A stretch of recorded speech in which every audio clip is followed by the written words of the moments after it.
Subscribe to the Monaresclub.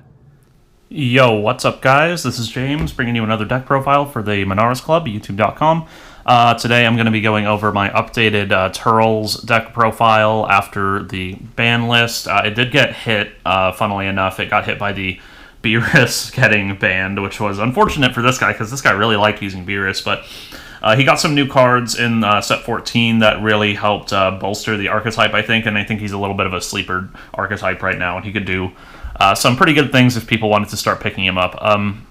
Before I get into the profile, though, guys, I do just want to ask you, if you're not subscribed, please consider doing so. It really helps the channel out a lot, bringing you extra deck profiles, gameplay, locals, videos, box breaks, all sorts of stuff. So yeah, if you're not subscribed, please consider doing so, and without further ado, let's get into the deck profile. So our leader's Turles is from set 12. He's pretty old by this point, so I'm not going to go super in-depth on how the deck profile works exactly. I'm just going to go over all of the cards I'm playing and then just the flex slots, but if you have any comments, you can go ahead and hit us up in the comment section if you have any questions, and I'm always happy to answer those for you. So, of course, we have to play Turles in our Tree of Might.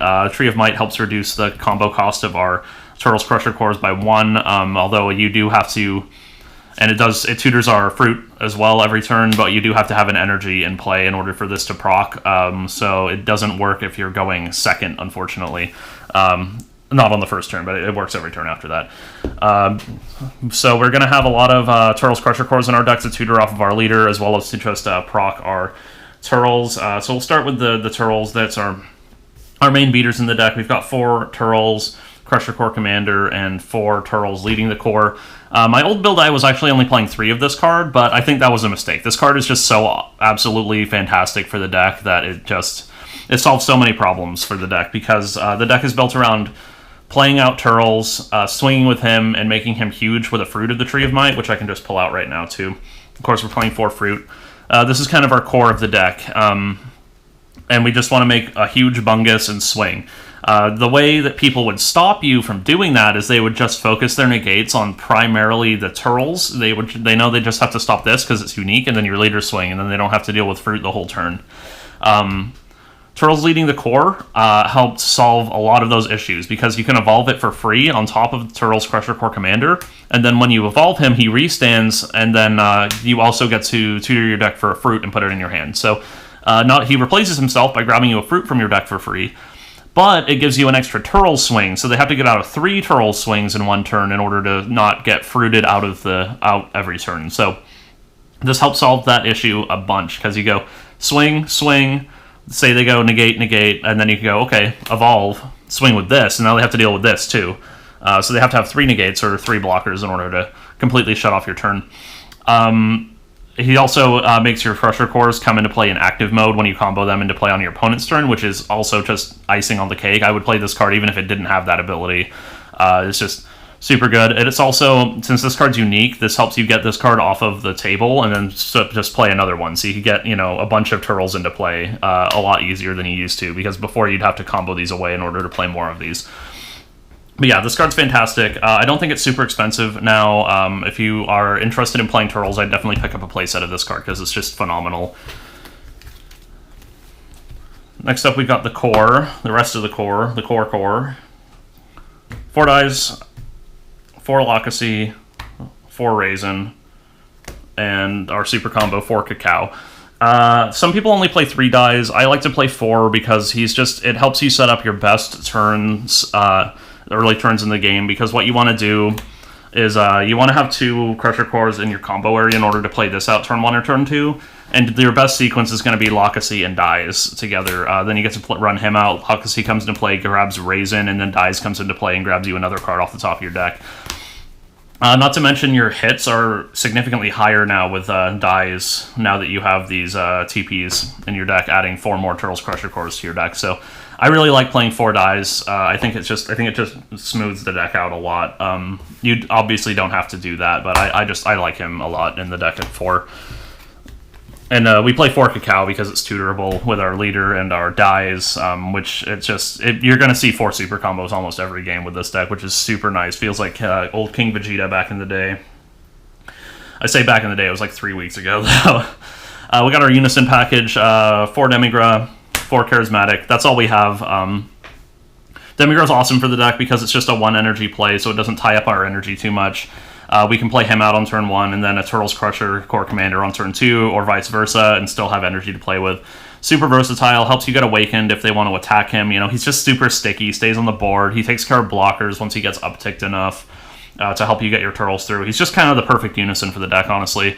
And we play 4 Charismatic because it's just too powerful to not run. Like, this card's fantastic. Not playing any Dormant Potential Unleashed. I'll get into that in just a little bit. I used to only run like 2 Dormant in the deck anyway, and it's never felt like that great. And but we do want to play the Charismatics since they're just so strong. All right, so we're getting into the negates here. So I have 4 of this new Boo, Unadulterated Malice.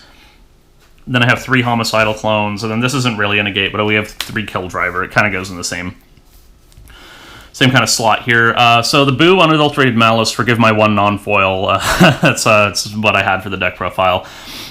This card was an awesome boost for this deck because you had so many turns where all of your plays are so free that you just didn't have energy. You had energy up that you didn't have anything to do with.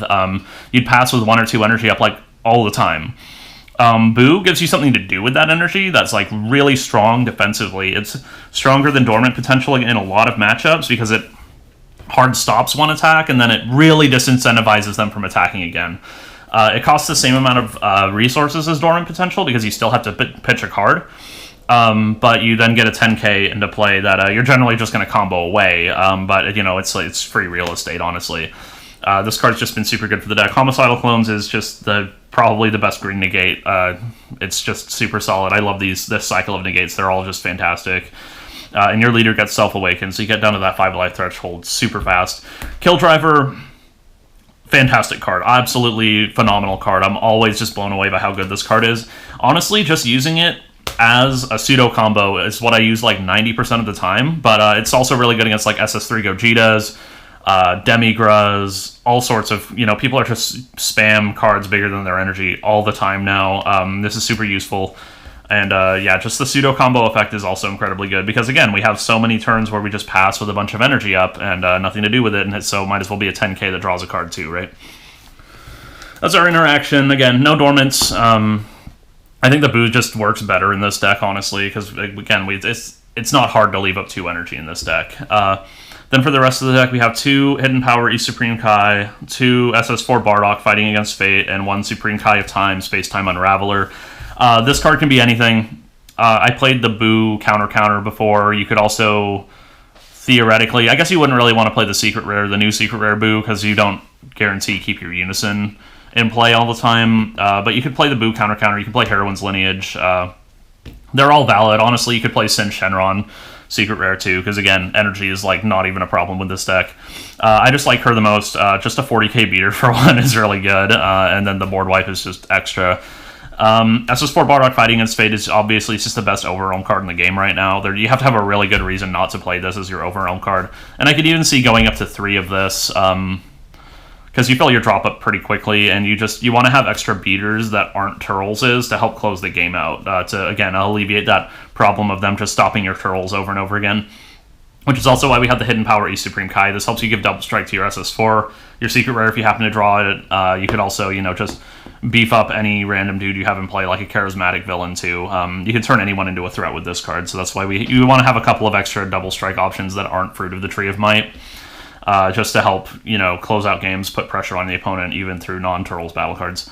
But yeah, that's the deck profile, guys. It is a little bit weaker without Beerus. I won't lie. Having that free body and that free card off of the loot on Lockasty and Raisin was fantastic, but these new tools are honestly really strong for the deck. I don't think the deck's dead by any means, and I think it could definitely take down some events if the right person picks it up. It's also not the most expensive deck in the world to play.